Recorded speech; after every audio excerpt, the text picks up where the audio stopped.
पहले श्लोक में भगवान की वंदना की है, सत्यम परम धीमहि, जो सत्य है।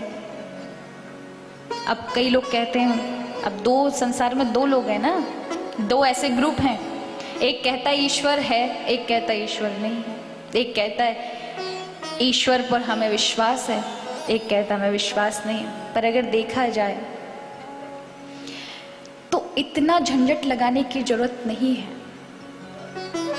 वेदों में कहा है ईश्वर किसी स्वरूप का नाम नहीं है, माना कि प्रभु के अवतार होते हैं, वो भक्तों के लिए होते हैं, लेकिन ईश्वर आपके अंदर सत्य स्वरूप में विराजमान है। कोई प्रभु का स्वरूप प्रकट नहीं होता। जब आपकी विपदा होगी, या कितने सारे लोग आप सुन रहे होंगे जिन्होंने इस चीज को पाया होगा, अनुभव किया होगा कि जिनके जीवन में कष्ट आए होंगे तो प्रभु से सहायता भी मांगी होगी, तो प्रभु किसी ना किसी रूप में वहां वो धनुष और मुरली लेकर नहीं आएंगे आपके लिए।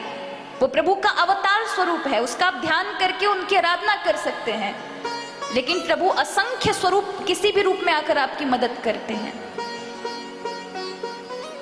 तो प्रभु का सत्य स्वरूप है, आनंद स्वरूप है, इसलिए सच्चिदानंद रूपाय विश्वोत्पत्त्यादि हेतवे। और यही मंगलाचरण के अंत में कहा, प्रथम श्लोक में कहा जाता है सत्यम परम धीमहि, जो सत्य स्वरूप है, जिसके अंदर सब समाया हुआ है, सब कुछ परिवर्तनशील है, लेकिन वो कभी परिवर्तन नहीं होता। हम सब के अंदर चित्त ज्ञान रूप में, सत्य रूप में और आनंद रूप में विराजमान है। जो सुख की खोज है हमारे अंदर, हम सब चाहते हैं हम सुखी रहें, सुखी रहें, ऐसा सुख आए कि हमारे जीवन में कभी दुख ना आए। यही चाहते हैं ना, चाहते हैं क्या हमें दुख मिले? कौन ऐसा है जो, केवल कुंती जी को छोड़कर कोई ऐसा आज तक पैदा नहीं हुआ जो ये कह दे कि मुझे दुख दे दो।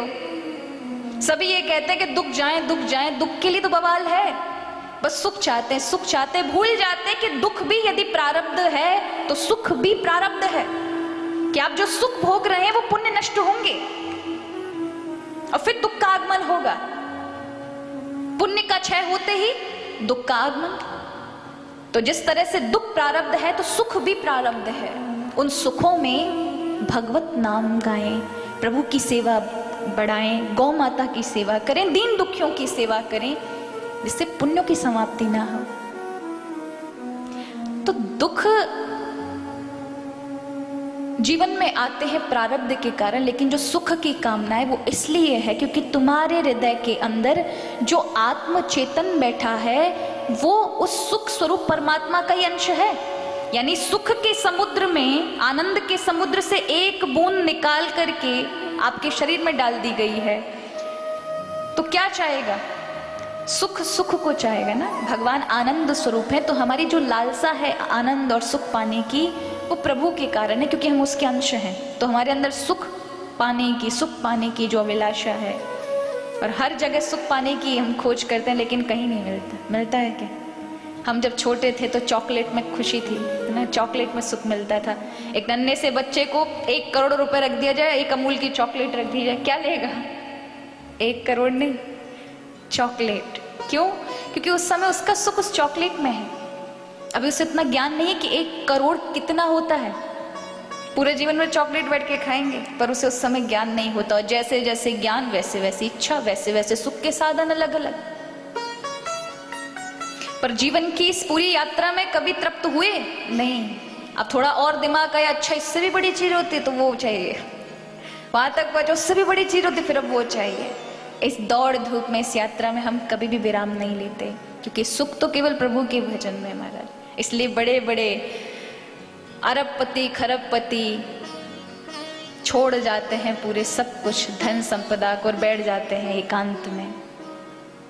जिस आनंद के लिए लोग तड़प रहे होते हैं, जिस सुख के लिए लोग बिलबिला रहे होते हैं, और वो सुख का त्याग करके उस आनंद के लिए एकांत में बैठकर उस आनंद को प्राप्त करते हैं, क्योंकि उन्होंने जान लिया कि वो आनंद बाहर नहीं भीतर है। और जब आप कथा में, इसका प्रमाण है, जब आप कथा में बैठते हैं और तन्मयता हो गई तो आप यहीं पर पूरे 3 घंटे भूल जाते हैं कि आपके जीवन में कोई महान संकट है, कोई कष्ट है, कोई चिंता है, क्योंकि उस समय आपका तार जुड़ जाता है। याद रखिए, हमारा जो आत्मा है ना, ये अपने आप में ही शांत है, आनंद स्वरूप है। मन के कारण ये विचलित है। मन की जो बहिर्मुखी, मन की चंचलता, ये भी मिल जाए, वो भी मिल जाए, ये भी, इसलिए उसे कष्ट है। लेकिन जब मन एक जगह टिक जाता है, कथा में महसूस करना, अनुभव करना, टिक जाता है, तो जैसे शीशे के सामने, दर्पण के सामने कोई खड़ा हो जाए तो उसे अपना प्रतिबिंब दिखाई पड़ता है ना, अपनी शक्ल। उसी तरह से जब वो मन टिकता है तो उस समय चित्त के उस क्षेत्र में आत्मा का प्रकाश मन पर पड़ने के कारण मन एकदम शांत हो जाता है,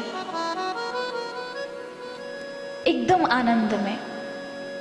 और यही चीजें स्वप्न में होती हैं, क्योंकि मन एकाग्र हो जाता है, इसलिए आप सो जाते हैं और उस समय स्वप्न आने बंद हो जाएंगे। तब आपको नींद तो आएगी लेकिन स्वप्न नहीं आएंगे, और आप फिर उठ करके आप बोलेंगे आजकल मुझे स्वप्न नहीं आ रहे।